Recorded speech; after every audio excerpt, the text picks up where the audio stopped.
Voilà, j'espère que vous allez bien, qu'il vous a quand même passé une bonne semaine quand même. Et les enfants qui ont examen ou qui ont encore examen, non, c'est fini les examens là. Non, oui, ça va. Et ça a été quand même. Voilà, on a pensé à vous, on a prié pour vous aussi. Hein. Voilà. Alors le pasteur et Micheline ne sont pas là aujourd'hui, ils sont en Angleterre, hein, donc c'était un peu loin pour venir au culte. Hein. Donc ils vont au culte là-bas, ils viennent dans 3 semaines, c'est ça, je ne sais plus, vers le 20. Donc aujourd'hui on a un pasteur invité, hein, et il y a quelques-uns qui sont déjà pas là, qui sont en vacances aussi. C'est pour ça qu'on est peut-être un peu moins aujourd'hui. Voilà, on va prier, puis on va célébrer Dieu. Hein. Merci Seigneur pour ce que tu fais au milieu de nous. Tu es bon, tu es merveilleux. Et nous sommes venus pour te louer, pour t'adorer.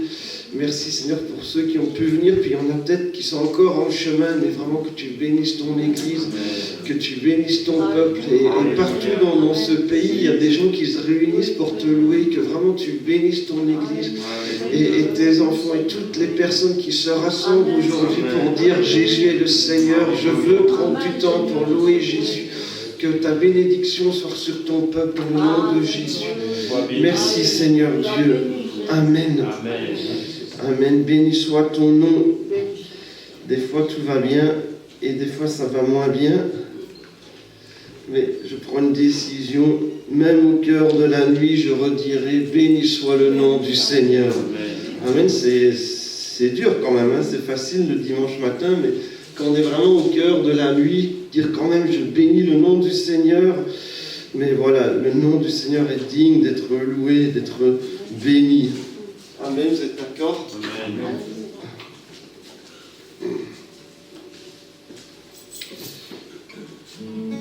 Alors comme d'habitude, vous pouvez vous mettre debout, vous restez assis, prier, participer, hein, d'accord? Et faites comme Dieu vous dirige. Béni soit ton nom, là où tu donnes l'abondance et déverses ta bienveillance. Béni soit ton nom. Béni soit ton nom, quand ma vie traverse un désert, quand je marche en terre inconnue. Béni soit ton nom. Tes bienfaits font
Amen. Merci Jésus.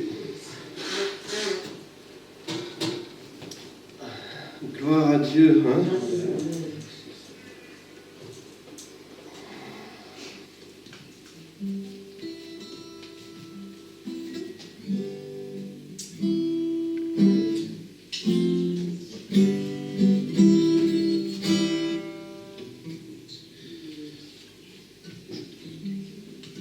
Notre Père dans le ciel, que ton nom soit sanctifié, que ton royaume vienne, nous voulons faire ta volonté. Donne-nous aujourd'hui le pain dont nous avons besoin, le pardon des amis, pour nous et pour notre prochain.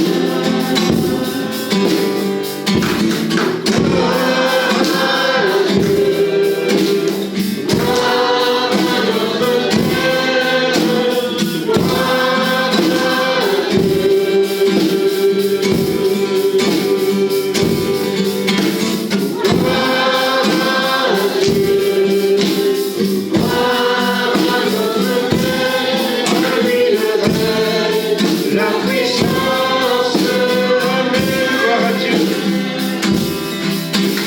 Gloire à Dieu, gloire à notre Père, gloire à Dieu.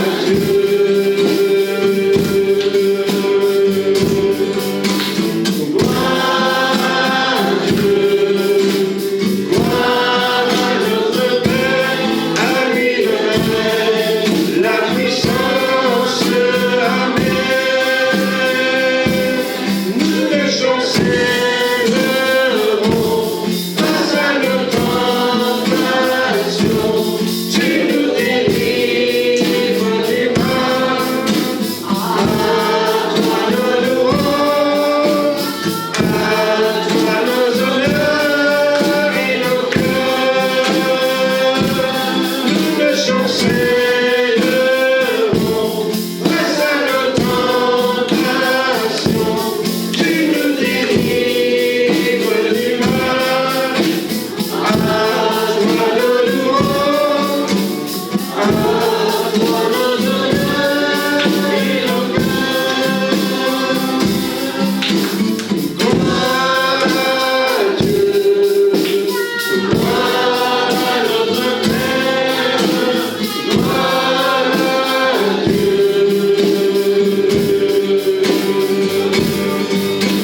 Gloire à Dieu, gloire à notre Père, à lui le règne, la puissance, amen.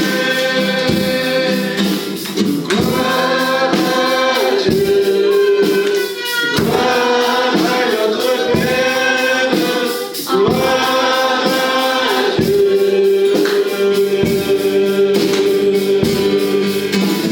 Gloire à Dieu, gloire à notre Père, à lui le règne, la puissance, amen. À lui le règne, la puissance, amen. À lui le règne, la puissance, amen.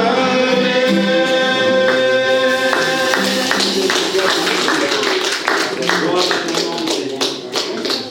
Louange à toi, Jésus. Oh, alléluia.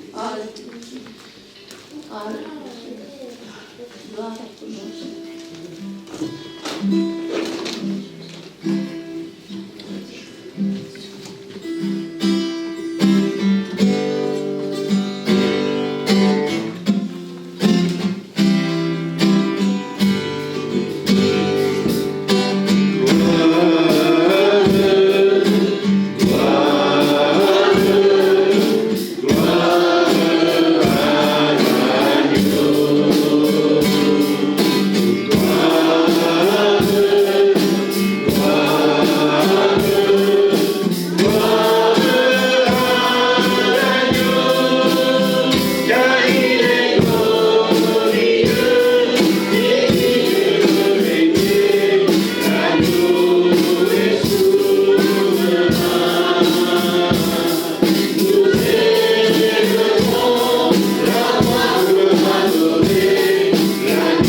Seigneur, tu es le roi des rois, tu es le Seigneur, tu es le souverain.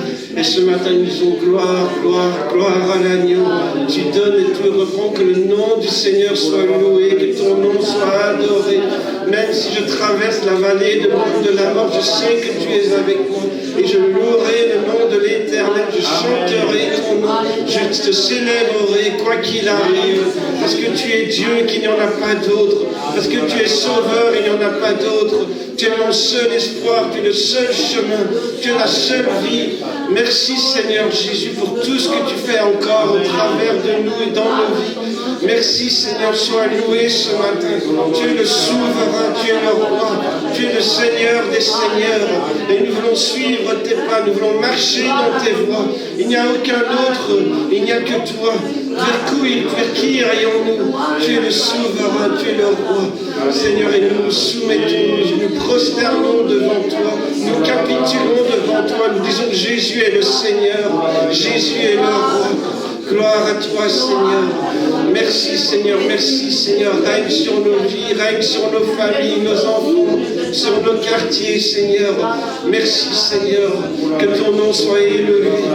Merci, Jésus. Alléluia. Gloire à ton nom. Gloire à ton nom, Seigneur. Nous t'aimons, nous t'adorons. Amen. Merci, Seigneur. Tu es souverain, tu es digne de louange. Gloire à toi. Merci, Seigneur. Alléluia.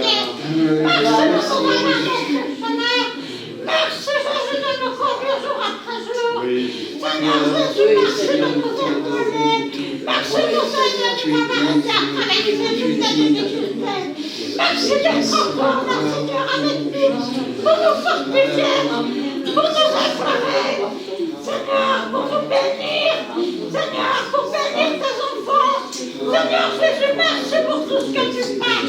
Merci. Merci pour avoir délivré notre sauve à tout ce qui était perdu.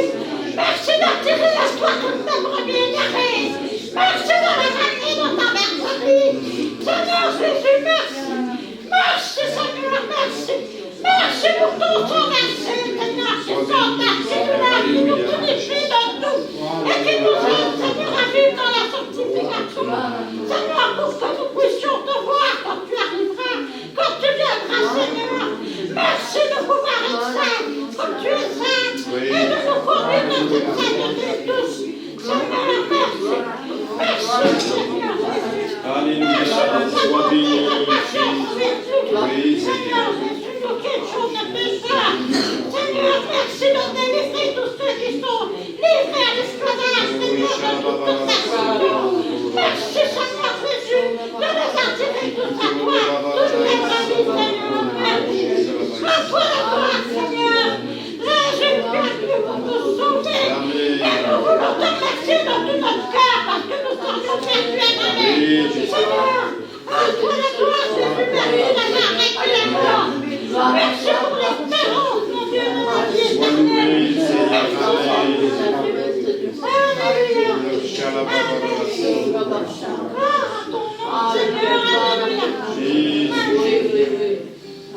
Nous sommes reconnaissants, Seigneur, d'avoir fait de nous des enfants de Dieu. Nous sommes reconnaissants de voir un Père comme le tien, comme toi. Merci d'être ce Maître, ce Seigneur extraordinaire qui conduit, qui dirige nos pas. Seigneur, je veux te bénir, je veux te louer en ce jour. Je veux t'apporter ma reconnaissance, Seigneur, parce que tu es bon, parce que tu protèges, parce que tu gardes, parce que tu es là à chaque moment, parce que je peux crier à toi et tu entends, parce que je peux te prier et tu exauces, parce que je peux te demander, tu es là à chaque moment. Seigneur, je loue ton nom ce matin. Merci de nous trouver dans ta maison, là où tu rassembles les tiens. Seigneur, merci de ce qu'ensemble nous pouvons t'apporter toute notre louange. Nous voulons réjouir ton cœur ce matin en apportant ce qui t'est dû. Sois béni, loué, adoré. Sois béni, merci mon Seigneur. À toi toute la louange, l'honneur et la gloire dans le beau et merveilleux nom de Jésus. Amen. Sois béni, Seigneur. Louange, louange à toi. Louange à toi.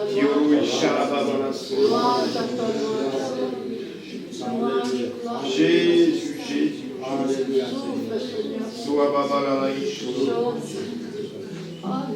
Sois glorifié, Seigneur. Merci, mon Jésus. Merci, mon Jésus, prosternons nos cœurs, inclinons nos vies.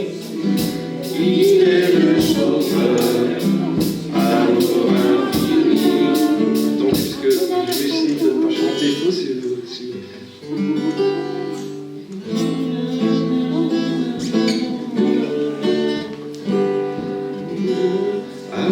Adorons Jésus, prosternons nos cœurs, inclinons nos vies. Il est le Sauveur, amour infini. Adorons Jésus, nous levons nos mains pour lui rendre gloire. Il est le chemin. Il est notre espoir. Adorons Jésus. Adorons Jésus. Prosternons nos cœurs, inclinons nos vies. Il est le Sauveur, amour infini. Adorons Jésus. Nous levons nos mains pour lui rendre gloire. Il est le chemin, il est notre espoir. Magnifique est le Seigneur, magnifique est le Seigneur, magnifique est le Seigneur, digne de louange. Magnifique est le Seigneur, magnifique est le Seigneur, magnifique est le Seigneur, digne de louange. Adorons Jésus, prosternons nos cœurs, inclinons nos vies. Il est le Sauveur, amour infini. Adorons Jésus, nous levons nos mains pour lui rendre gloire. Il est le chemin, il est notre espoir. Magnifique est le Seigneur, magnifique est le Seigneur, magnifique est le Seigneur, digne de louange. Magnifique est le Seigneur, magnifique est le Seigneur, magnifique est le Seigneur, digne de louange. Magnifique est le Seigneur, magnifique est le Seigneur, magnifique est le Seigneur, digne de louange. Alléluia. Merci Magnifique Jésus. est le Seigneur. Alléluia. Alléluia. Alléluia. Alléluia. Merci. Merci. Gloire à ton nom, Seigneur. Tu es magnifique, Seigneur. Alléluia. Alléluia. Ton nom surpasse tout ton nom, Seigneur Dieu de gloire. Merci, Seigneur Jésus. Alléluia. Merci pour ta présence parmi nous, Dieu de gloire. À toi l'honneur et la gloire ce matin. Reçois l'adoration de nos vies. Reçois l'adoration de nos cœurs, Seigneur. Louange et gloire à ton nom, Seigneur. À toi l'honneur, Seigneur Jésus. Merci, Seigneur Jésus, pour ta présence parmi nous. Merci, Dieu de gloire. Alléluia. Sois béni, Seigneur. Alléluia, Seigneur. Louange à toi, louange à toi. Oh, gloire à ton nom. Merci. Prosternez-vous devant votre roi, adorez-le de tout votre cœur, faites monter vers sa majesté des chants de gloire pour votre roi des rois.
Merci Jésus. Alléluia.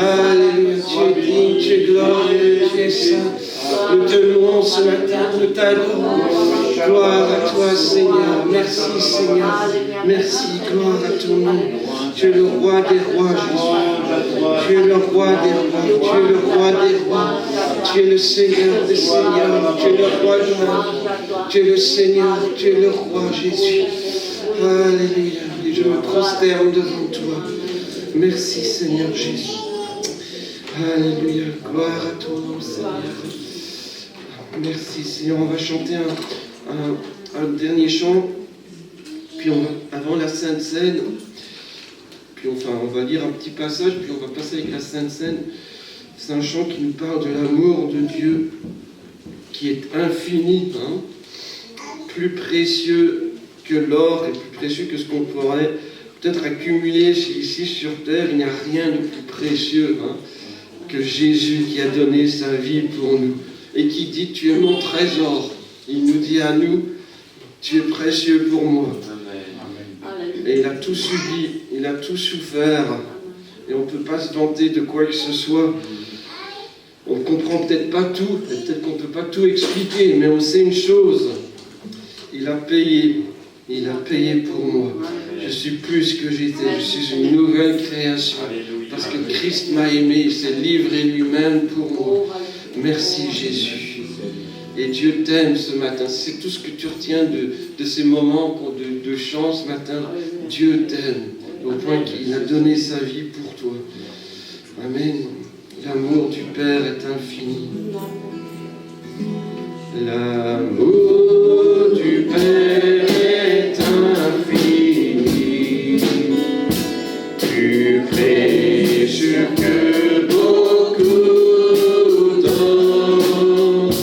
Il a donné son Fils unique et fait de nous son trésor. Tristesse, souffrance sans mesure, le Père détourne le regard. Quand de Jésus les meurtrissures nous font entrer dans sa gloire. Voyez cet homme sur la croix, portant mon péché, il meurt. Honteux, j'entends aussi ma voix, j'unis au cri des moqueurs. Mon péché l'a cloué au bois. Il dit tout est accompli. Il insuffle sa vie en moi. Ma vie passée est finie. Je ne me vanterai de rien, ni force, ni sagesse, ni don, car Jésus-Christ est mon seul bien. Sa mort, sa résurrection, je n'en comprends pas la raison, mais je compare à son butin.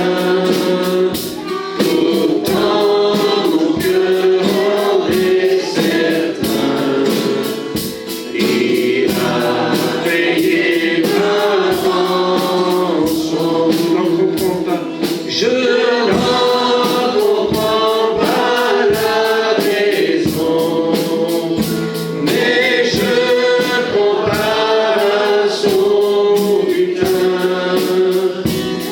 Pourtant mon cœur en est certain, il a payé ma rançon.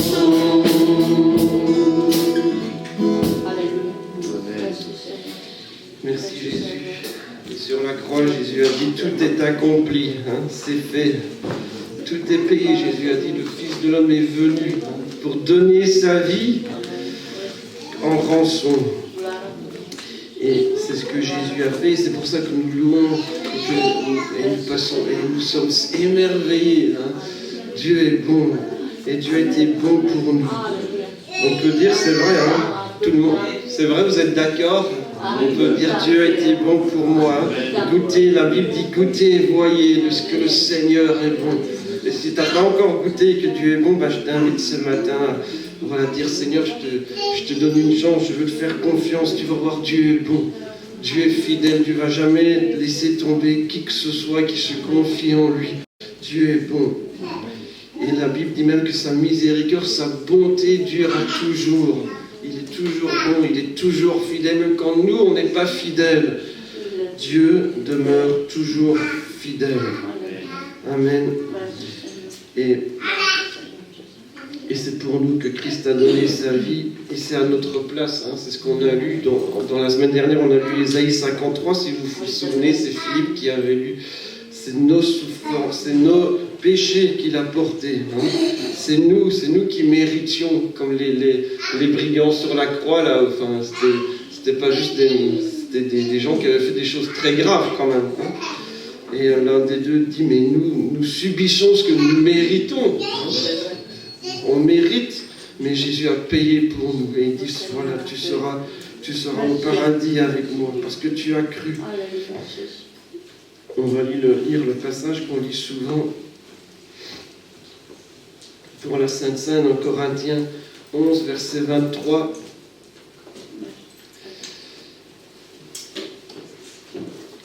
C'est Paul qui parle de ce que Jésus lui a révélé, hein, parce qu'il dit qu'il a reçu cet enseignement du Seigneur. J'ai reçu du Seigneur ce que je vous ai enseigné, c'est que le Seigneur Jésus, dans la nuit où il fut livré, prit du pain, et après avoir rendu grâce, le rompit, et il dit, ceci est mon corps qui est rompu pour vous, faites ceci en mémoire de moi. Et de même, après avoir soupé, il prit la coupe, il dit, cette coupe est la nouvelle alliance en mon sang. Faites ceci en mémoire de moi toutes les fois que vous en boirez, car toutes les fois que vous mangez ce pain et que vous buvez cette coupe, vous annoncez la mort du Seigneur jusqu'à ce qu'il vienne. Mais il y a pas mal de choses qu'on aime bien dans ce passage, hein, oui, qu'on aime bien de répéter. Hein, d'abord le corps du Seigneur qui est rompu, qui distribue à chacun. Il y en a pour chacun, il y en a pour tout le monde, il y en avait pour tout le monde. Et il dit, faites ceci en mémoire de moi, souvenez-vous, hein, j'ai donné ma vie pour vous. Souvenez-vous, souviens-toi, rappelle-toi. C'est par la grâce que tu es sauvé. Après, il a mangé, Jésus a soupé. Et il y avait un ordre, hein, il y avait des coupes différentes, etc. Après, il prit la coupe. Je suppose que c'était la coupe qu'il fallait prendre à ce moment-là, parmi toutes les coupes qu'il prenait pour la fête de Pâques. Cette coupe est la nouvelle alliance en mon sang. Hein, c'est déjà formidable de se dire qu'il y a une nouvelle alliance, hein, il y a quelque chose de une nouvelle face. Il y a une alliance avec Dieu. Déjà que Dieu veut encore faire alliance avec nous malgré tout, hein, qu'il ne nous laisse pas tomber. Il y a une nouvelle alliance et Dieu veut encore faire alliance avec nous. Mais cette nouvelle alliance, c'est une façon nouvelle de s'approcher de Dieu, si vous voulez. Eh bien, souvent il y avait le sang qui coulait, hein, pour les alliances. Quand les gens faisaient alliance, ils sacrifiaient un animal. Il y avait souvent un repas aussi. Et puis on connaît bien les sacrifices du temple et tous les animaux qui sont passés par là. Parce que, voilà, Dieu dit depuis le sang, hein, le péché doit être payé. Mais c'est dans le sang de Jésus. C'est ça la différence. La nouvelle alliance en mon sang. Moi, je vais donner ma vie pour vous. Et ce sera suffisant pour être allié de Dieu. C'est quand même pas mal de se dire, je suis allié de Dieu. Hein, j'ai une alliance avec Dieu. Je ne sais pas si on se rend compte quand on dit ça. Faites ceci en mémoire de moi toutes les fois que vous en boirez. Alors nous, on le fait tous les dimanches. Il y a des églises où c'est pas tous les dimanches, peu importe. Mais l'importance, et peut-être qu'il y a peut-être qu'à l'époque, ils le faisaient plus souvent. Hein. Peut-être qu'à chaque fois qu'il y avait un repas, qu'ils mangeaient du pain, je ne sais pas. En tout cas, à chaque fois, Jésus demande, souvenez-vous de moi, souvenez-vous de surtout ce que Jésus voulait qu'on se souvienne de lui, c'est qu'il avait donné sa vie. On pourrait se souvenir des belles paroles de Jésus et toutes les belles choses qu'il a faites, c'est vrai, mais Jésus voulait qu'on se souvienne que son corps et son sang avaient coulé pour sauver les gens et qu'il était ressuscité le 3e jour. Dans le verset suivant, il nous dit, vous annoncez la mort du Seigneur jusqu'à ce qu'il vienne. Ça veut dire que Jésus est toujours vivant, hein, et qu'il revient. Il est vivant, il a vécu la mort, et ça nous donne tellement d'espoir, hein, de se dire la mort, c'est pas la fin. et les pires choses qui pourraient arriver, qu'on pourra imaginer, mais le Seigneur est vivant. Le Seigneur est vivant et ça change tout. Et en plus, il revient. Il ne regarde pas du ciel en se disant qu'il se débrouille. Il revient, il va revenir et il se soucie de nous. Et il a dit dans Jean, là où je suis, que vous y soyez aussi. Et c'est son désir d'être avec nous. Toutes les fois que vous en boirez ce pain, que vous mangerez ce pain, que vous boirez ces coupes, vous annoncez quelque chose. Hein. Vous proclamez une chose, Jésus est mort pour moi, il est ressuscité et un jour il revient. Et nous sommes une église, nous sommes tous ensemble, parce que Jésus parle à ses disciples là. Et en tant qu'église, on est ensemble et on se souvient. Et on dit merci Jésus, merci, tout vient de lui, tout est que grâce, tout est grâce de Dieu et tout vient de ce que Jésus a accompli pour nous. On va dire merci à Jésus, puis 2 personnes vont passer pour le pain et pour le vin, c'est pas vraiment du vin. Hein. Alors, si des gens ne veulent pas participer, vous pouvez rester assis. Si des gens veulent participer, vous pouvez vous mettre debout, comme ça c'est plus facile. Il n'y a pas d'obligation, évidemment. Hein. Personne n'est obligé, c'est entre vous et Dieu. Mais si tu as donné ta vie à Jésus et que tu es en ordre avec Dieu, eh bien tu peux participer. Je vais prier, d'accord ? Merci Seigneur pour ta présence ce matin. Et merci parce que tu es là, tu as dit je serai toujours avec vous. Et merci parce que tu as donné ta vie pour nous.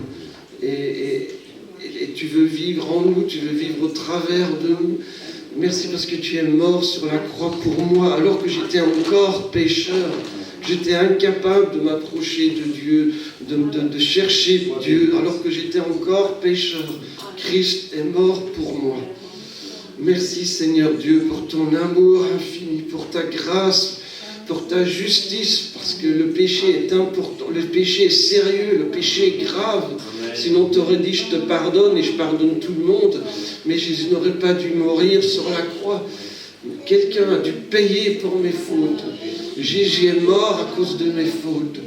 Mais maintenant, je peux vivre en nouveauté de vie, je peux vivre libéré, je peux vivre avec ce poids, ce fardeau, cette culpabilité. Il n'y a aucune condamnation pour ceux qui sont en Jésus-Christ.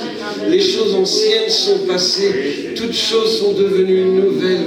Et merci Seigneur parce que tu continues ton œuvre dans ma vie. Et la parole de Dieu dit que tu n'arrêteras pas avant d'avoir que ce soit parfait ce que tu as commencé. Merci Seigneur Jésus de bénir chacun ce matin. Merci parce que tu reviens. Merci parce que tu es ressuscité. Merci parce que tu as vaincu la mort et tu as triomphé. Tu as triomphé, tu as remporté la victoire et tu es vivant et tu règnes pour les siècles des siècles. Et nous croyons que tu reviens et qu'il y a un espoir, en toi. Merci Seigneur Jésus. Tu as vaincu les choses les plus horribles et les choses qui nous font le plus peur dans la vie. Toi, tu les as tous vaincus. Merci Seigneur parce que nous avons cette foi qu'un jour nous serons avec toi. Merci Seigneur Jésus. Bénis chacun ce matin dans le nom de Jésus. Amen. Amen. Voilà, je vais demander à Lucien de passer et je vais passer avec lui, tu veux bien. Voilà. Et pendant qu'on passe, je vous demande de prier, de méditer, de louer Dieu, d'adorer Jésus, voilà.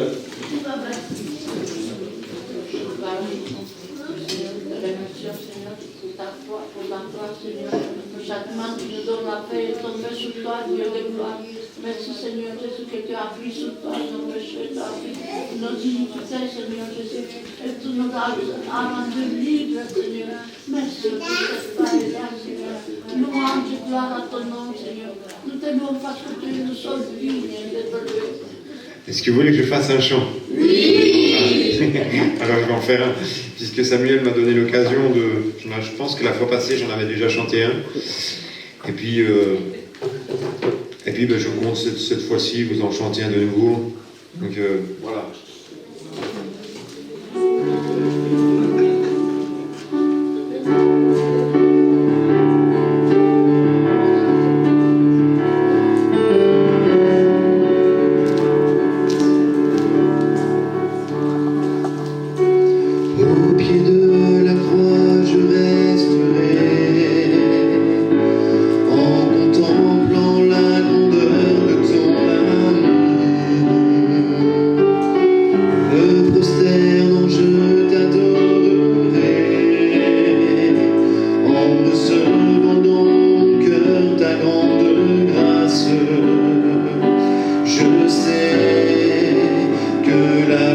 puissance est dans ton sang.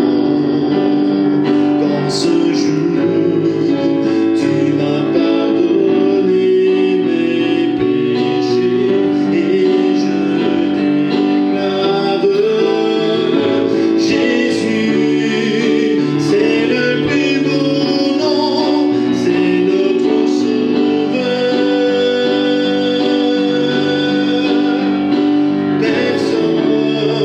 Personne n'est merveilleux comme notre Seigneur. Il est mort pour moi, a pris ma croix, ressuscité. Il reviendra, son église il enlèvera. Nous serons ensemble pour l'éternité.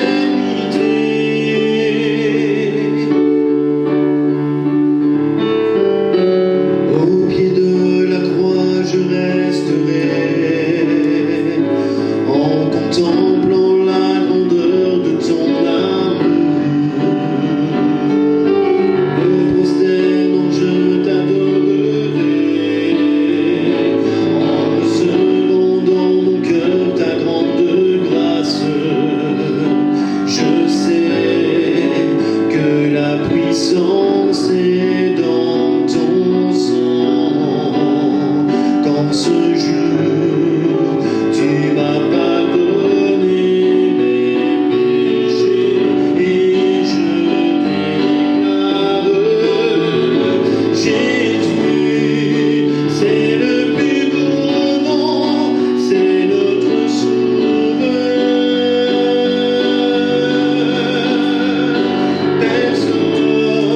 Personne n'est merveilleux comme notre Seigneur. Il est mort pour moi, a pris ma croix, ressuscité. Il reviendra, son église il enlèvera. Nous serons ensemble pour l'éternité. Il est mort pour moi, a pris ma croix, ressuscité. Il reviendra, son église il enlèvera. Nous serons ensemble pour l'éternité. Oh, il reviendra, son église il enlèvera. Nous serons ensemble pour l'éternité. Ensemble, il reviendra, son église il enlèvera. Nous serons ensemble pour l'éternité.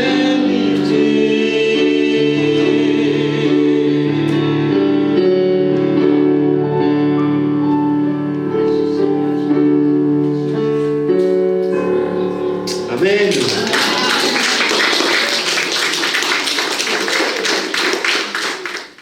Si vous voulez, je vous en ferai un autre à la fin. Si vous voulez. Hein. On chantera ensemble parce que ça va correspondre au message que le Seigneur a déposé sur mon cœur. J'ai beaucoup entendu ce matin, même au travers des prières, des louanges, et même au travers de la Sainte Seine, le pasteur vous en a parlé ce matin, que Jésus revient bientôt. Vous êtes conscient de cela? On a toujours tendance, je vais faire comme chez moi, j'aime pas trop d'avoir le micro là-dedans. Voilà. Vous êtes conscient de ça, que Jésus revient bientôt? Oh là là! Alors c'est vrai qu'on nous en parle depuis tellement longtemps, et que quelque part, ça devient peut-être une histoire qui n'en finit pas et qui à un moment donné, on se demande quand est-ce que ce sera. Mais moi je peux vous dire que par rapport à tout ce que nous voyons aujourd'hui, par rapport à tout ce que nous entendons, eh bien que Jésus est proche. Que Jésus est à la main sur la clenche de la porte et qu'il revient bientôt. Et voyez-vous, ça peut être pour certains une éternité bien heureuse. Pour l'enfant de Dieu, ce sera le cas. Et pour d'autres, ce sera tragique, mes amis. Ce sera tragique. Alors, sans plus tarder, on va faire une lecture dans l'Apocalypse chapitre 22. Apocalypse chapitre 22, et on va lire à partir du verset 10e jusqu'au verset 16. Apocalypse chapitre 22, verset 10 jusqu'au verset 16. Et il me dit, ne scelle point les paroles de la prophétie de ce livre, car le temps est proche. Que celui qui est injuste soit encore injuste, que celui qui est souillé se souille encore, et que le juste pratique encore la justice, et que celui qui est saint se sanctifie encore. Voici, je viens bientôt. Et ma rétribution est avec moi pour rendre à chacun selon ce qu'est son œuvre. Je suis l'alpha et l'oméga, le premier et le dernier, le commencement et la fin. Heureux ceux qui lavent leurs robes, afin d'avoir droit à l'arbre de vie et d'entrer par les portes dans la ville. Dehors les chiens, les enchanteurs, les impudiques, les meurtriers, les idolâtres et quiconque aime et pratique le mensonge. Moi, Jésus, j'ai envoyé mon ange pour vous attester ces choses dans les églises. Je suis le rejeton et la postérité de David, l'étoile brillante du matin. Et vous dites Amen à la parole de Dieu. On prie ensemble un instant. Seigneur, tu bénis ces moments que nous allons passer devant ta parole. Merci pour nos louanges qui sont montées vers toi. Merci de nous avoir rappelé combien tu as donné ta vie pour nous sauver, pour nous apporter la vie, non pas la vie terrestre, mais la vie éternelle. Et ce matin, nous voulons être concentrés, avoir nos regards tournés vers ta parole afin qu'elle puisse y avoir un impact dans nos cœurs et dans nos vies. Et je veux te demander que tu ouvres nos oreilles toutes grandes et notre intelligence afin de comprendre celle-ci, qu'elle puisse y avoir quelque chose qui se produise en nous. Je te remercie, Seigneur, et te demande ton aide pour apporter le message que tu as déposé sur mon cœur. Et je te dis merci dans le nom puissant de Jésus. Amen.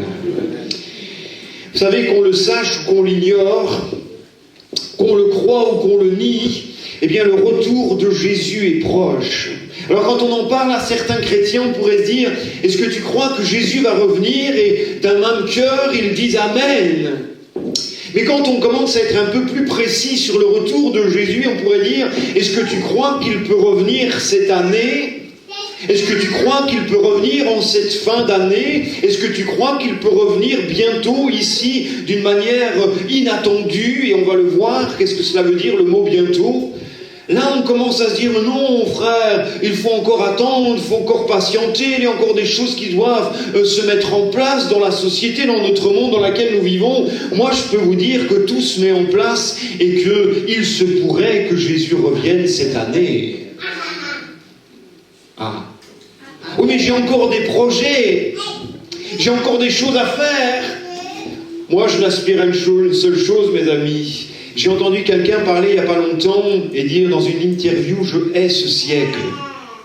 Je hais ce siècle.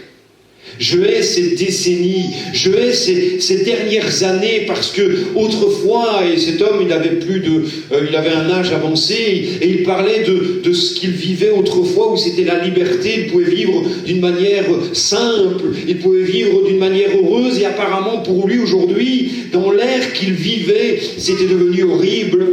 Quand nous regardons nous-mêmes, autrefois, j'ai presque 50 ans, mais je veux dire, j'ai quand même vu pas mal de choses, et l'évolution ces dernières années, c'est étonnant, mes amis. Comment la technologie a bouleversé notre monde.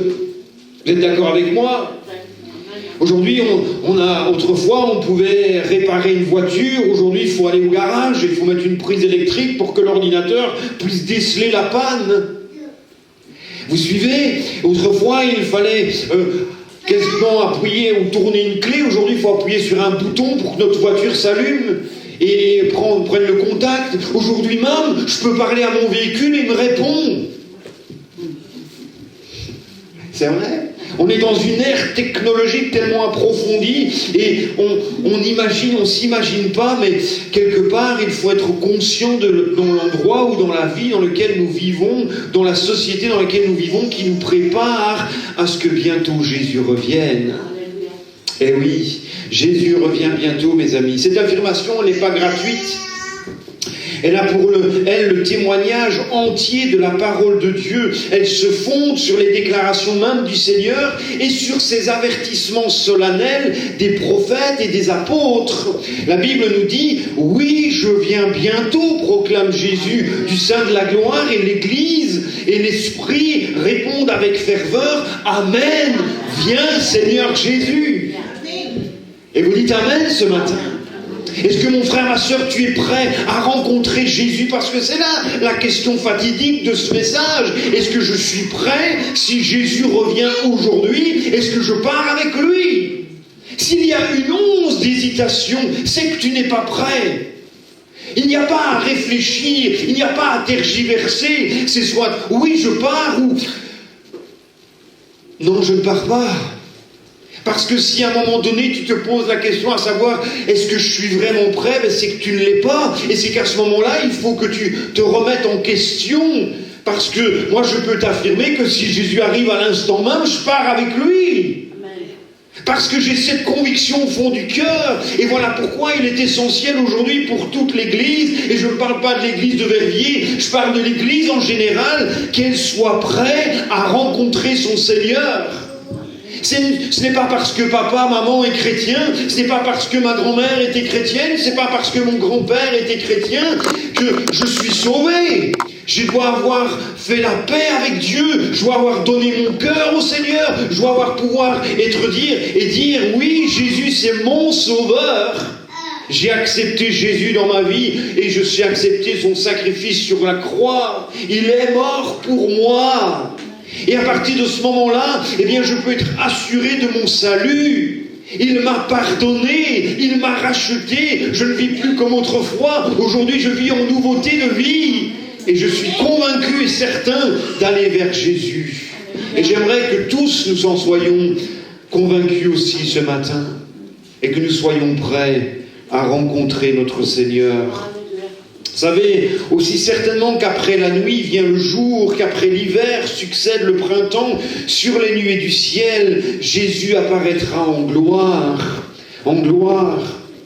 Alors voilà pourquoi le message du retour de Jésus est aimé pour les uns et redouté pour les autres. Pourquoi? Parce qu'il est à la fois, suivant l'état spirituel de celui qui le reçoit, un message merveilleux ou un message terrible. Merveilleux parce que, waouh, fini la souffrance, fini les pleurs, fini les deuils, fini l'incrédulité, l'inquiétude, fini les épreuves, fini tout cela, je m'en vais vers le ciel. Ou alors, c'est ce qui m'attend sera encore plus grave que ce que je vis à l'heure actuelle, si je ne vais pas au ciel, si je ne m'en vais pas vers Jésus. Parce que Jésus reviendra pour apporter à l'Église la gloire, à Israël la restauration et au monde le jugement. Le jugement. Alors on conçoit bien entendu que les hommes envisagent son retour avec des sentiments très différents. Très différents. Le temps est proche. Jésus notre Maître revient bientôt. Cette promesse est certaine et résume tout le message du Seigneur à son Église. Et qu'est-ce qu'il va dire à ses disciples? Je reviendrai et je vous prendrai avec moi. Je reviendrai. C'est une certitude de Jésus. Et il l'a dit, il l'a promis. Et Jésus revient bientôt. Pardonnez-moi d'enfoncer le clou. Mais j'aimerais vous dire et j'aimerais vous marteler avec ça ce matin. Et que peut-être dans les heures qui suivent ou les jours qui passent, vous puissiez dire Jésus revient bientôt. Et il faut que je sois prêt. Amen. Amen. C'est Jésus lui-même qui parle sans intermédiaire. Le mot bientôt implique l'idée de promptitude, de soudaineté. Ne pas dire bientôt, quoi, dans 1 mois, 2 mois, 10 ans, 20 ans. Non, bientôt c'est à l'heure même. Promptitude, soudaineté. Je viens bientôt. comme un claquement de doigts, au son de la trompette. Vous savez qu'un son de trompette, il ne faut pas 10 minutes pour le faire. Hein. C'est bon, hein? On est d'accord, hein? Au son de la trompette, Jésus reviendra. Pour l'instant, Jésus peut tarder à revenir, mais lorsqu'il reviendra, les événements vont se précipiter. Et lorsque nous lisons l'Écriture, eh bien, nous le voyons que ces éléments et ces événements se multiplient. L'apôtre Paul nous en parle dans 1 Corinthiens chapitre 15, verset 52, et il dit ceci: « Voici, je vous dis un mystère. Nous ne mourrons pas tous, mais tous nous serons changés en un instant, en un clin d'œil à la dernière trompette. Il reviendra au moment fixé par le Père. Jésus dira à ses disciples, dans Actes chapitre 1er, verset 7, « Ce n'est pas à vous de connaître les temps ou les moments que le Père a fixés de sa propre autorité. » De sa propre autorité. Il y a des temps qui sont marqués, mes amis.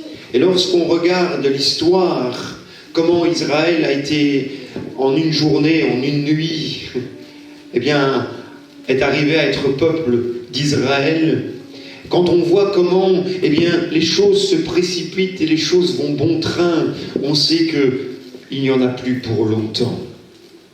Il n'y en a plus pour longtemps. Et aujourd'hui, ce moment est proche. Pendant près de 20 siècles, Dieu a patienté. Et soudain, les événements se précipiteront.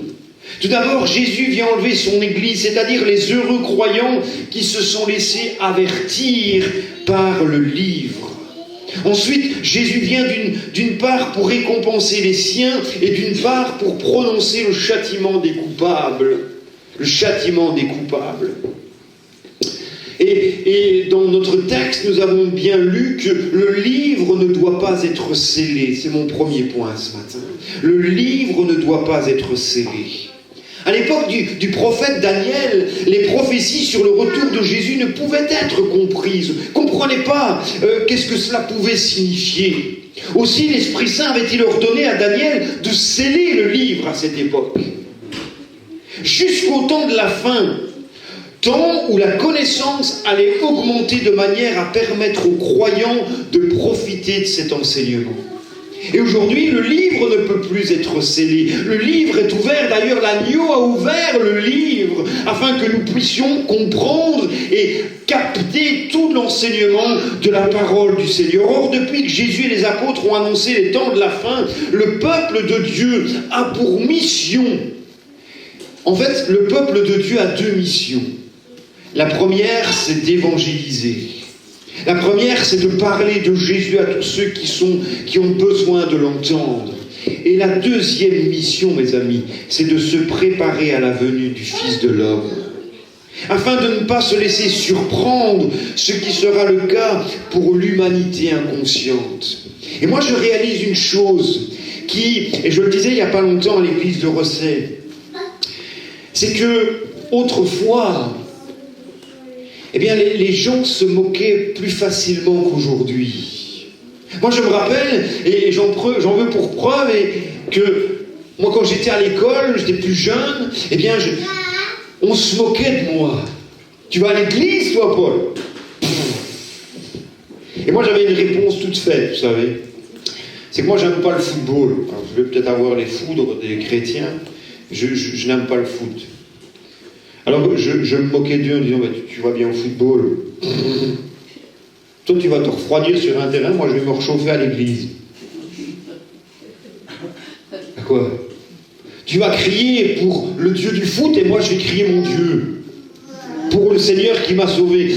Et ils se moquaient. Vous pouvez passer par tous les noms, vous savez. Mais aujourd'hui je me réalise que les gens Moi mon fils il évangélise, il parle avec ses copains. À la même époque, enfin le même âge que moi, que j'avais autrefois. Et puis je me dis, mais waouh, les jeunes ne se moquent pas, ils sont même très respectueux. Il en a invité deux de ses copains quand il a pris son baptême d'eau. Moi à l'époque, si j'avais invité des copains à l'église,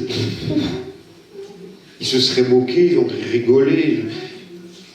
Alors que là, ils étaient très respectueux. Et vous savez, aujourd'hui, même mon fils, dans sa voiture, il peut mettre des chansons chrétiennes, et avec ses copains dans leur voiture, il n'y a aucun souci avec ça.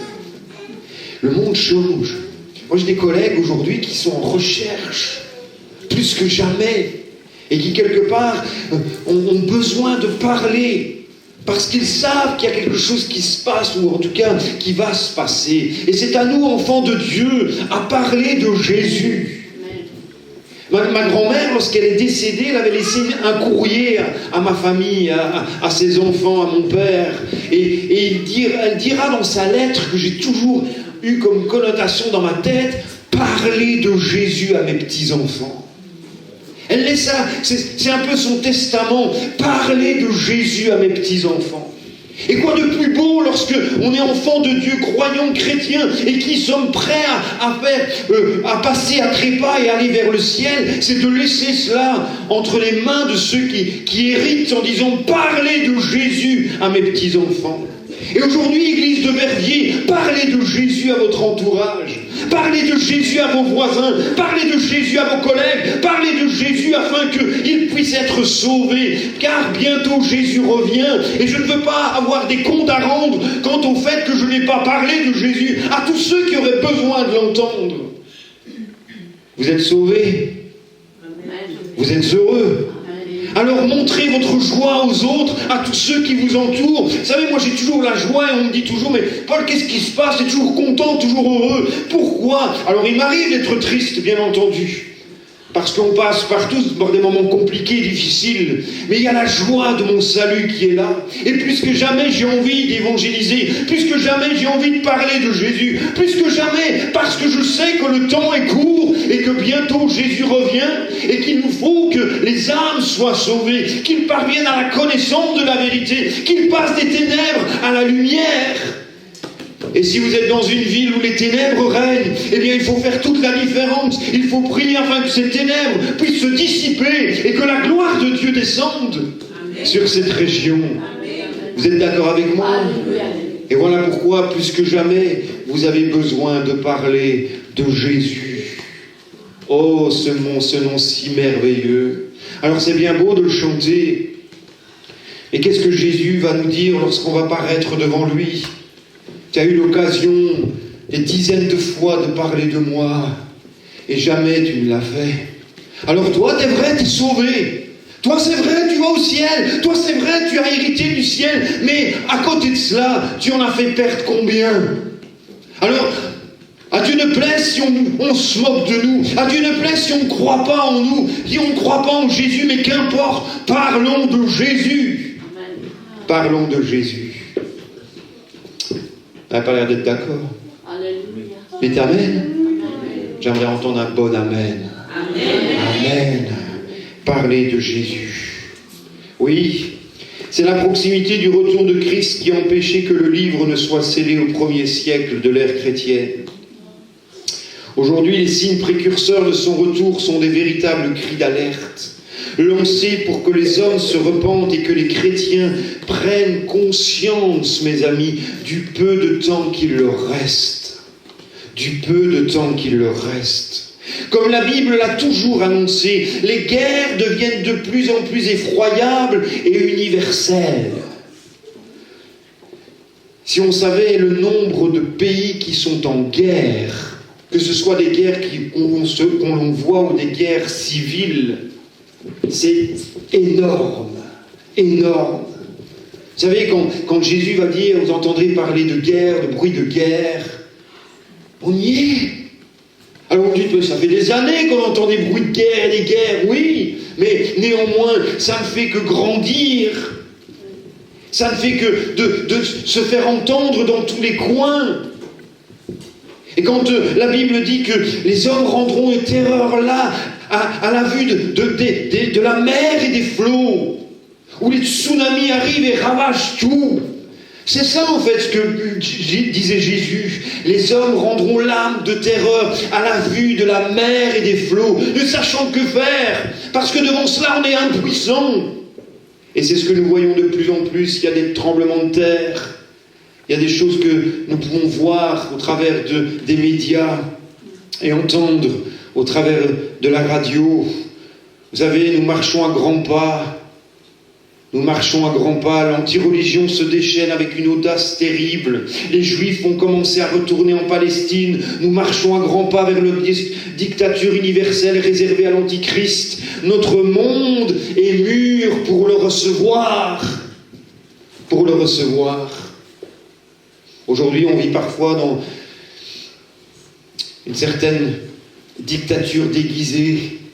On ne peut plus faire ce qu'on veut. C'est pas vrai ? On nous oblige des choses qu'on n'a peut-être pas envie de faire. Et ça, c'est quelque part de la dictature déguisée. Le monde est mûr pour recevoir l'Antichrist. Il nous faut être aveugles pour ne pas voir que la situation actuelle ressemble étonnamment au tableau que la Bible nous fait des derniers temps. Aussi, n'est-ce pas étonnant que partout l'étude des choses dernières préoccupe les esprits. Vous savez, je vais vous dire ceci. Apprenons à voir le calendrier du regard dont Dieu le voit. Et car le retour de Jésus est imminent et d'une importance prioritaire. Quelqu'un a écrit, si pour le Seigneur un jour est comme 1000 ans, et que 1000 ans sont comme un jour, c'est la parole de Dieu qu'il déclare, il n'y aurait alors que 2 jours qui nous a dit, venez aussi, tenez-vous prêts, car le Fils de l'homme viendra à l'heure, vous n'y penserez pas. Alors vivons comme si Jésus avait été crucifié hier, qu'il était ressuscité ce matin et qu'il reviendrait ce soir. Alors comment vous préparez-vous au retour de Jésus? Ça aussi c'est une bonne question, on vient déjà d'en parler ou d'énumérer quelques notions de la manière dont on vit ou on prépare son retour. Ce dernier message de la Bible concerne à la fois les incrédules et les croyants. Moi, j'ai toujours été stupéfait. La première fois que j'ai entendu ce verset, ce texte, c'était un pasteur. On était dans une rencontre pastorale il y a plusieurs années. J'étais stagiaire, il y a plus de 30 ans maintenant. Oui, presque 30 ans. J'avais une vingtaine d'années. Et j'ai entendu ceci. Jésus dira, et nous l'avons lu ce matin, et c'est toujours un texte très étonnant. Pourquoi ce genre de réflexion de la part de Jésus? Que celui qui est injuste soit encore injuste. Que celui qui est souillé se souille encore. Et que le juste pratique encore la justice et que celui qui est saint se sanctifie encore. Parole étonnante, vous ne trouvez pas de la part de Jésus? Que celui qui est injuste soit encore injuste. On pourrait se dire, mais si tu es injuste, reviens dans la justice. Si tu n'es pas droit, reviens dans la droiture. Non, tu veux être injuste, continue à l'être. Tu veux te souiller, continue à l'être. C'est bien ce qui est écrit, j'invente rien.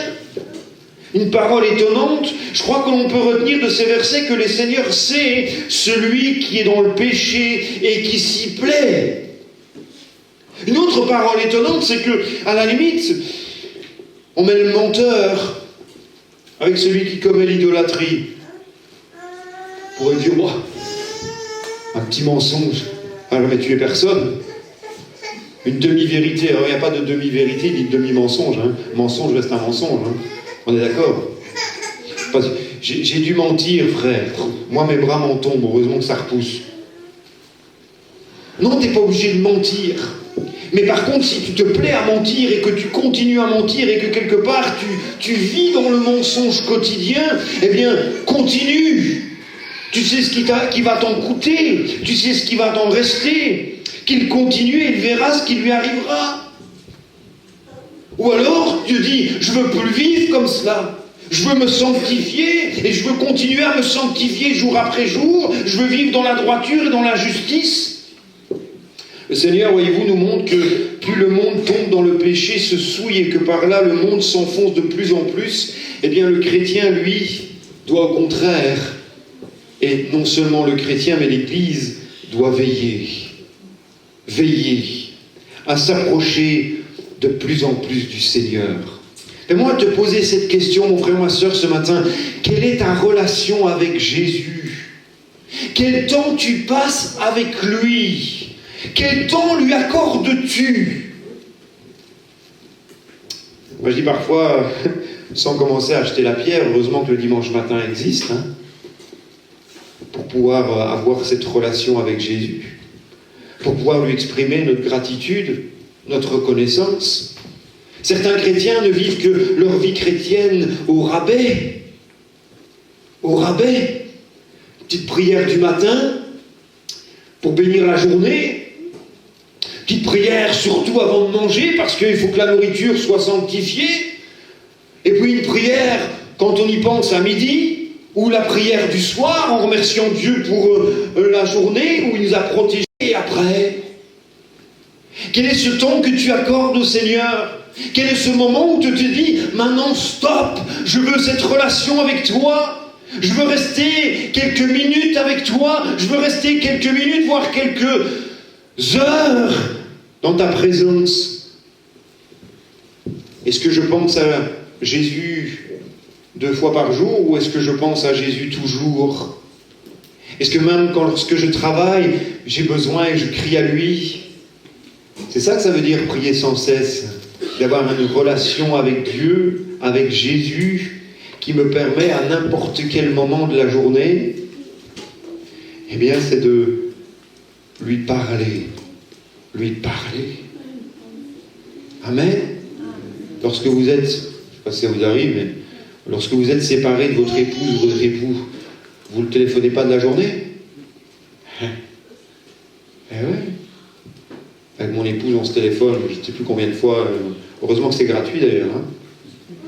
Mais c'est comme ça, alors si elle me téléphone ou je lui téléphone, à combien plus forte raison j'ai besoin de parler avec mon Dieu? On va paraphraser en disant que j'ai besoin aussi de lui téléphoner pour lui demander conseil, pour lui demander de m'aider, pour lui demander de me soutenir, pour lui demander son aide, son avis. Non? Vous savez, je dis, je viens de passer mon permis moto, ce serait trop long de vous raconter, parce que à l'âge que j'avais, je ne pouvais pas le passer, ou en tout cas, je n'avais pas tous les permis, mes frères l'avaient, sauf moi, enfin, la loi a changé une certaine année, et je disais à mon épouse, j'étais en train de faire mes manœuvres, et puis je disais, allez Seigneur, tous les deux, on y va. Je vais vous le dire, on met la patate. Il fallait faire un freinage d'urgence, mais il fallait monter assez haut dans le tour pour freiner d'urgence. Et je dis, allez Seigneur, tous les deux, toi et moi, on y va. Même pour ça? Ben ouais, même pour ça. C'est ça la relation qu'on a avec quelqu'un. Elle n'est pas platonique. Elle n'est pas platonique, mais elle est réelle. Elle est réelle. Et ce matin, j'aimerais tellement, mon frère, ma soeur, et je pense que c'est le cœur et le désir de Dieu. Et je parle peut-être à quelqu'un là. Il dit, mais reprends cette relation que tu as avec moi. Reprends cette relation que tu as avec moi. Ne laisse plus rien passer. Ne laisse plus de journées passer. Ne laisse plus d'heures passer. Ferme la télévision, ferme ton ordinateur, éteins tout ce qui pourrait être nuisible ou ce qui pourrait t'écarter et reprends cette relation avec ton maître. Vous dites Amen? Eh oui. Reprends cette relation avec ton maître. La fossé existe entre le monde et l'Église et plus le temps passe, plus le fossé doit se creuser, la séparation doit se faire. Alors c'est mon deuxième point, c'est l'angoisse du monde. Les hommes qui persévèrent dans l'incrédulité et refusent de se repentir de leurs péchés n'ont rien à attendre de bon du retour de Jésus, bien au contraire. Il sera le signe d'un terrible règlement de compte lorsque leur juge apparaîtra. La patience de Dieu aura pris fin. Pour le moment, Jésus patiente. Dieu patiente. Mais il sera arrivé un moment donné où la patience de Dieu sera terminée. La civilisation impue et corrompue s'effondrera lamentablement. L'impureté, le mensonge, la méchanceté recevront enfin leur juste salaire. Alors on comprend que le monde n'envisage pas volontiers une pareille perspective. Vous êtes d'accord avec moi ? Et pourtant, Jésus revient pour rendre à chacun selon ses œuvres. Quelles sont les œuvres que je fais ou que j'ai faites? Il est temps, mes amis, de prendre Dieu au sérieux, Tandis que la majorité des hommes va s'enfoncer de plus en plus dans le mal, une minorité est appelée à se développer dans la pratique de la justice et de la sainteté. De la sainteté. Les impies scelleront ainsi le refus du pardon et les justes prépareront leur entrée dans le royaume de la gloire éternelle. Il y a une condition pour cela, et nous l'avons lu. On va aller plus loin dans le texte. Il faut laver sa robe. On ne peut pas rentrer au ciel avec une robe sale. Vous imaginez une jeune mariée, c'est déjà arrivé d'ailleurs, c'est un pasteur qui me racontait cela, où le jour du mariage, la mariée est descendue, flamboyante, dit toujours, elle est belle la mariée. On ne parle jamais du marié, c'est bizarre, hein, c'est toujours la mariée qui est jolie. Le marié, bon, mais la mariée était belle, le marié, il compte à quoi? Et la mariée est descendue, et on lui a offert, ou en tout cas on lui a proposé un café. Et vous imaginez ce qui est arrivé. Elle a dû se présenter comme cela à l'autel devant Dieu, devant les hommes, avec sa robe tachée. Parce que le café était tombé. Alors on a essayé tant bien que mal d'atténuer la tâche, mais elle est restée cette tâche. Alors vous imaginez cette pauvre mariée qui est obligée d'arriver là à la commune et puis à l'église avec sa robe tachée. C'est, pardonnez-moi l'expression, une honte pour elle. Eh bien dans le ciel, mes amis, il en est de même. Je ne peux pas rentrer dans le paradis de Dieu avec une robe tachée. Je dois avoir ma robe propre, qui honore et qui glorifie le Seigneur Jésus. Heureux ceux qui lavent leur robe, qui la conservent pure, qui ne veulent aucune tâche, qui font tout pour s'écarter de toute espèce de mal et de méchanceté. Heureux ceux qui ont lavé dans le sang de l'agneau, ceux qui sont appelés au festin des noces. Car le verset 15, on l'a lu, nous dit « Car pour ceux qui n'ont pas lavé leur robe, ils seront jetés dehors. » Et les mots sont quand même assez impressionnants. Il nous est dit « Dehors les chiens ». Dehors les magiciens, dehors les débauchés, les meurtriers, les idolâtres, et quiconque aime et pratique le mensonge. Le salut est en effet offert gratuitement et à tous, sans exception aucune. Il y a cependant des conditions à remplir pour en bénéficier. Des conditions à remplir pour en bénéficier. Tout le monde ne peut pas franchir le seuil. Ceux qui lavent leur robe auront droit à l'arbre de vie, mais les impies seront à jamais exclus de la présence de Dieu. Autrement dit, c'est vrai que c'est pas écrit, mais on en parle énormément. On parle du ciel et on parle de l'enfer. Eh bien, tous ceux-là seront jetés en enfer, dans les temps de feu et de soufre. C'est à eux, ceux-là, ils seront jetés dans les temps de feu et de soufre. Et en tant que chrétiens, il nous faut attendre avec patience le retour promis de notre Seigneur Jésus. L'âme attend le Seigneur plus que les sentiments n'attendent le matin, les sentinelles, n'attendent le matin. Et si la devise du monde est s'étourdir en attendant, celle du chrétien demeure servir en l'attendant. Servir en l'attendant. Un pasteur dira ceci. On lui a posé cette question, tiens, si tu devais mourir demain, qu'est-ce que tu fais?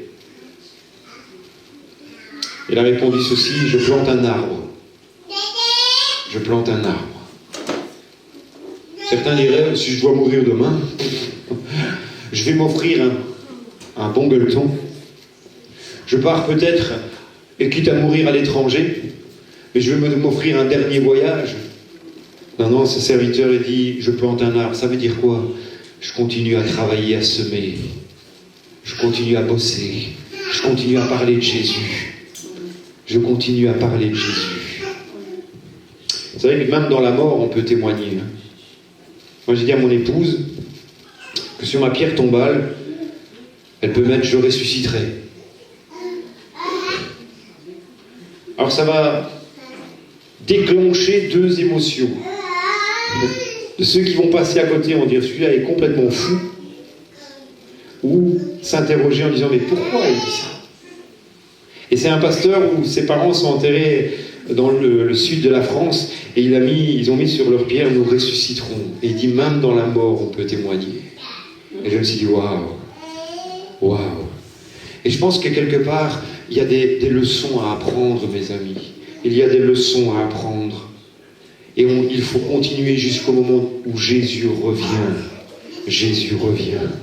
En tant que chrétien, il nous faut attendre avec patience le retour promis de notre Seigneur Jésus. L'enfant de Dieu ne cherche pas à s'étourdir, car en Jésus, il peut se réjouir toujours. Je n'ai pas dit maintenant qu'il ne fallait pas profiter des bons moments et des moments de détente. Hein. Ne venez pas dire ce que je n'ai pas dit.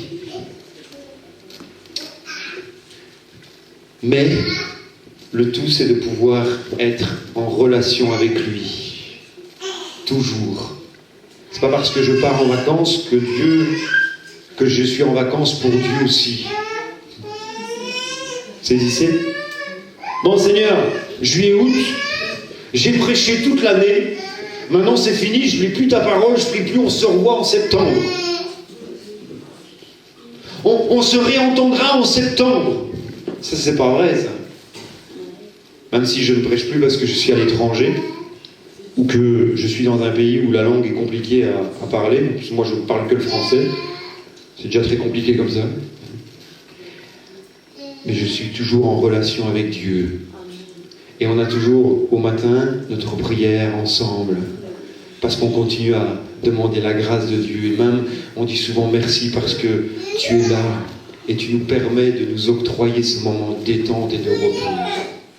Ça vient de toi. Ça vient de toi.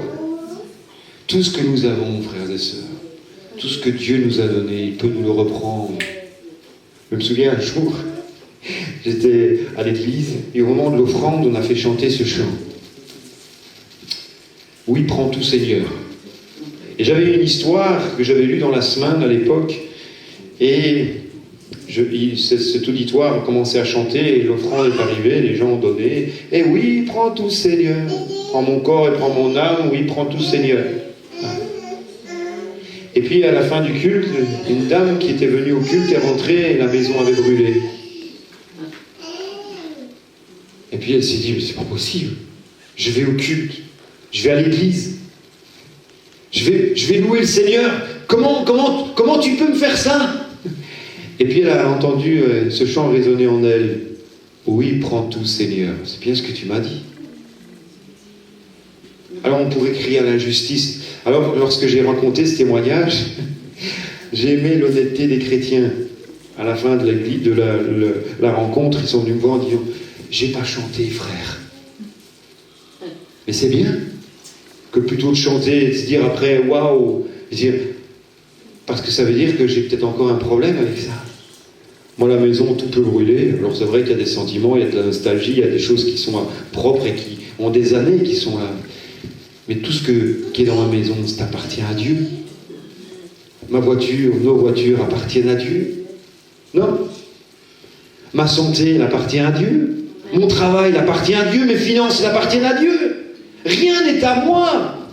Je voyais une photo cette semaine sur le profil Facebook où il y avait un gars qui arrivait avec 2 grosses valises et on voyait les dollars qui dépassaient de chaque valise. Toi. Et il y avait un cimetière juste à côté, derrière. Il y avait un homme vêtu de blanc, lui dit « Tu peux déposer cela là où tu vas, tu n'en as pas besoin. » Et il y avait cette phrase « On vient nu et on repart nu. » Vous ne repartirez pas avec vos dollars, enfin avec vos euros. Vous ne repartirez pas avec votre maison. Tout ça, c'est pour les autres. Et quand on réalise que certains emmagasinent, ont engrangé de l'argent en grand nombre et qui s'en vont de l'autre côté sans en avoir même pas pu profiter, tellement ils en avaient, ça profite à qui? Aux héritiers qui sont là derrière. Eh oui. Alors tout ça pour vous dire, je n'ai pas besoin de m'attacher aux choses de la terre, je dois m'attacher aux choses du ciel. Amen. Amen, amen. Oui, prends tout, Seigneur. La prochaine fois que vous chanterez ça, Samuel s'en souviendra et vous dira peut-être, rappelez-vous, oui, prends tout, Seigneur. Faisons attention à ce que nous chantons, parce que Dieu parfois nous prend au mot. Ah bon? Oui, Dieu parfois nous prend au mot. Au mot. Jésus revient, es-tu prêt? Précise, directe, personnelle, cette question s'adresse à tous. Aujourd'hui est encore un jour de grâce et la Bible nous dit, si vous entendez sa voix, n'endurcissez pas votre cœur. Et ne dites pas, oh, comme l'apôtre Pierre, ça fait tellement longtemps qu'on nous en parle de ce retour et qu'on voit toujours les mêmes choses et que jour après jour, semaine après semaine, année après année, on vit toujours dans le même état de son retour avec cette espérance. Oui, c'est vrai, mais sachez qu'il revient bientôt. Sachez que c'est pour bientôt. Sachez que le Seigneur est à la porte. Vous qui jusqu'ici avez pensé avoir reçu cette grâce et qui vous reconnaissez comme tiède, refroidi peut-être, et pour être sûr de ne pas vivre dans cette tragique illusion, reconnaissez peut-être aujourd'hui votre tiédeur. Alors je juge personne, et le Seigneur ne juge personne, il veut simplement qu'on en soit prêt à le rencontrer. Et ce matin, c'est d'une manière individuelle à nos cœurs qu'il parle par son esprit. Parce que nous savons, nous en sommes. Moi, vous savez, je ne suis que de passage. Et c'est pour ça que parfois, les pasteurs de passage osent dire les choses, parce qu'après, ils s'en vont. Et ne vous inquiétez pas, on n'a pas eu un entretien cette semaine avec Samuel, en disant, oh, écoute, l'église passe par là, par là, par là. C'est faux. Je ne suis pas là, je suis le porte-parole de Dieu ce matin. Et j'ose vous dire les choses parce qu'elles viennent du cœur de Dieu, parce qu'il veut que vous soyez prêts à le rencontrer. Prêt à le rencontrer. Et donc du zèle, dira Jésus, et repens-toi à une église. Et donc du zèle, et repens-toi. Revenir au Seigneur, tendre sa main, son bras. Seigneur, j'ai besoin de toi. Et je me sens concerné par ta parole ce matin. Je me sens concerné par ce message parce que je sais que si tu reviens, je ne suis pas sûr de partir avec toi. Je ne suis pas sûr de partir avec toi. Et si c'est vraiment ton cas, mon frère, ma soeur, je t'invite vraiment ce matin à mettre ton cœur et ta vie en règle devant Dieu afin d'en être assuré. Assuré. Alors je conclus. Puissions-nous être de ceux qui attendent le retour de Jésus. Et même s'il tarde encore à venir, que nous puissions dire comme l'apôtre Paul à la fin de notre voyage ici-bas, j'ai combattu le bon combat. J'ai combattu le bon combat, j'ai achevé la course, j'ai gardé la foi. Vous savez, des funérailles, j'en ai fait dans mon ministère, plus que des mariages d'ailleurs. J'aime bien l'évangile et je prêche l'évangile et quelque part, j'espère et j'aspire à ce que l'Esprit de Dieu, lorsqu'il parle à l'auditoire, est plus à l'écoute de ce qui se passe après. Et quelque part, j'aime beaucoup prêcher l'évangile et je sais que pour beaucoup, eh bien, les textes bibliques fusent et les chrétiens, ils mettent souvent ce texte. J'ai gardé la foi, j'ai achevé la course. Désormais, la couronne de vie m'est réservée. J'ai combattu le bon combat. Et puissiez-vous, mes frères, mes sœurs, bien combattre le bon combat. Oui. Désormais, la couronne de justice m'est réservée, et le Seigneur, le juste juge, me la donnera en ce jour-là, et non seulement à moi, mais encore à tous ceux qui auront aimé son avènement. 2 Timothée, chapitre 4, versets 7 et 8. Une des bonnes raisons qui nous incite à vivre une vie chrétienne victorieuse, c'est de savoir que Dieu aura le dernier mot dans le combat entre le bien et le mal. Dieu aura toujours le dernier mot. Et si vous saviez le nombre de fois, mes amis, où Dieu nous a justifiés dans notre ministère, dans notre marche avec lui, c'est extraordinaire. Où plusieurs fois, Dieu dira « laisse faire ». Alors c'est pas facile parce que lorsqu'on a en plus du caractère, on a envie d'arranger les choses soi-même. Et Dieu sait bien que j'ai un caractère fort bien trempé. Et quand Dieu me dit « laisse faire, Paul, laisse faire, laisse faire ». Oui, Seigneur, je laisse faire parce que tu me le dis. Parce que tu me le dis. Sinon, je ferais bien les choses à ta place, mais je sais que je vais mal les faire. Dieu aura toujours le dernier mot.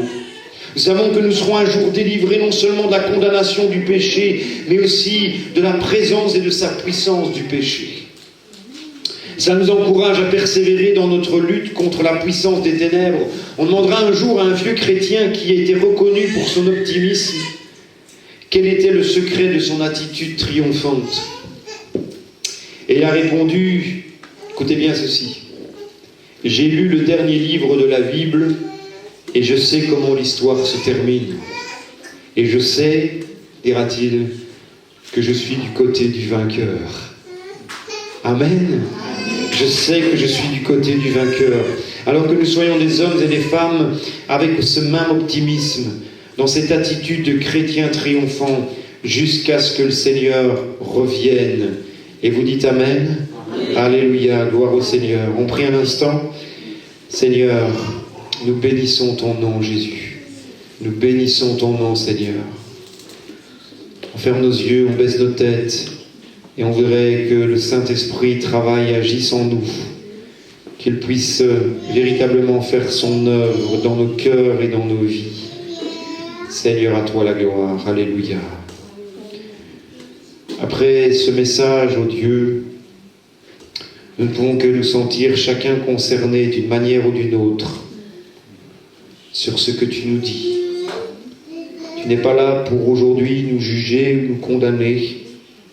Tu n'es pas là pour commencer à régler les comptes. Les comptes, ce sera là-haut, Seigneur, mais tu es là pour nous permettre de nous recentrer sur ce que tu demandes, sur ce que tu veux de chacun de nous.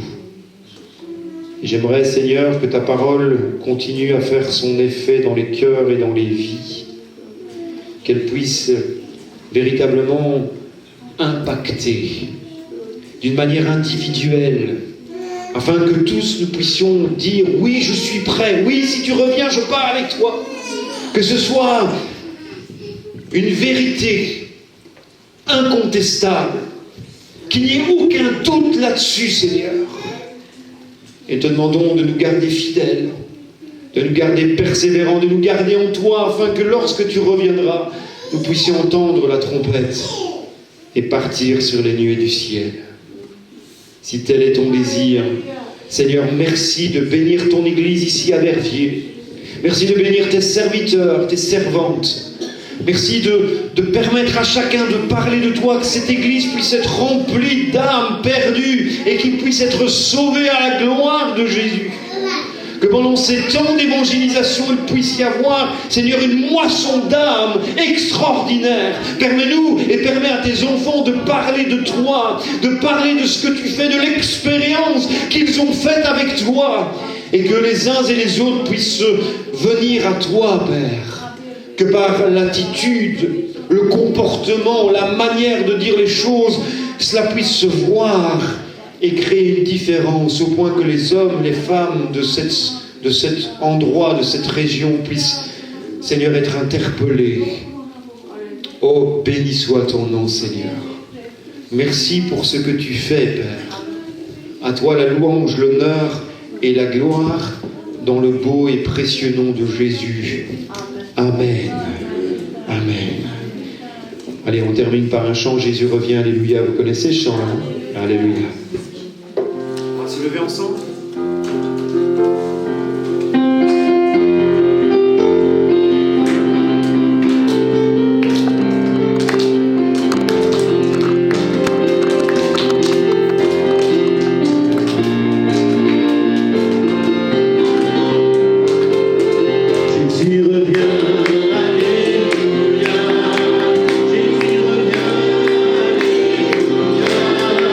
Sera-t-il prêt?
Que Dieu vous bénisse.